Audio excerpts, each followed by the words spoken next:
شعر کی حقیقت اور اسلامی ادب کی اصلاح۔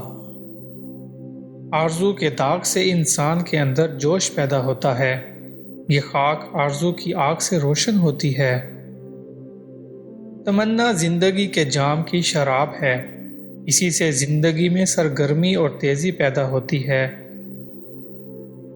زندگی کا مقصد کائنات کی قوتوں کی تسخیر ہے اور آرزو اس تسخیر کے لیے جادو کا کام دیتی ہے۔ زندگی شکار کھیلتی ہے اور اس کا جال آرزو ہے۔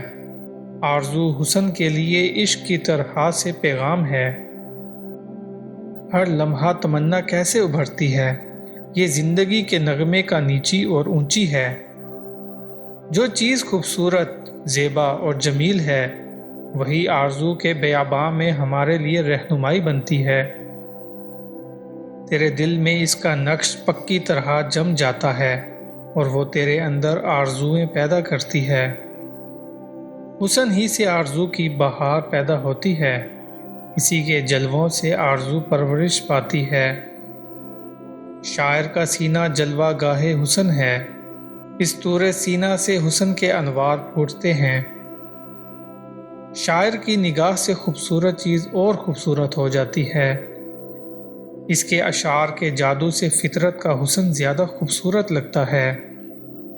شاعر کے نغمے سے بلبل نے نوا سیکھی ہے، اسی کے غازے نے پھول کو چمکا دیا ہے۔ پروانوں کے دل میں اسی کا سوز ہے، وہی عشق کے افسانے کو رنگین بناتا ہے۔ شاعر کے آب و گل میں سمندر اور خشکی پوشیدہ ہے، اس کے دل کے اندر سینکڑوں جہاں مستور ہیں۔ شاعر کے دماغ میں ایسے گل ہائے لالا موجود ہیں جو ابھی پھوٹے نہیں، وہ ایسے نغموں اور نالوں سے بھرا ہوتا ہے جو ابھی تک کسی نے نہیں سنے۔ شاعر کے فکر کی پرواز ماہ و انجم تک ہے، وہ بدصورتی سے نا آشنا ہے، صرف حسن کی تخلیق کرتا ہے۔ خضر کی مانند شاعر کی تاریکی میں آب حیات موجود ہے، اس کے آنسو کائنات کو زندہ تر کر دیتے ہیں۔ ہم چلنے میں سست ہیں، محنت سے جی چراتے ہیں اور نفع نقصان کی بھی کوئی پرواہ نہیں، منزل مقصود سے دور راستے میں گرے پڑے ہیں۔ اس کی بلبل نوا ریز ہے جو ہمیں سفر پر آمادہ کرتا ہے، یعنی شاعر بلبل بنا کر نغمے گائے گا تاکہ ہمیں زندگی کی بہشت تک پہنچا دے اور ہماری زندگی کی کوس کا پورا دائرہ بن جائے، یعنی ہم مکمل ہو جائیں۔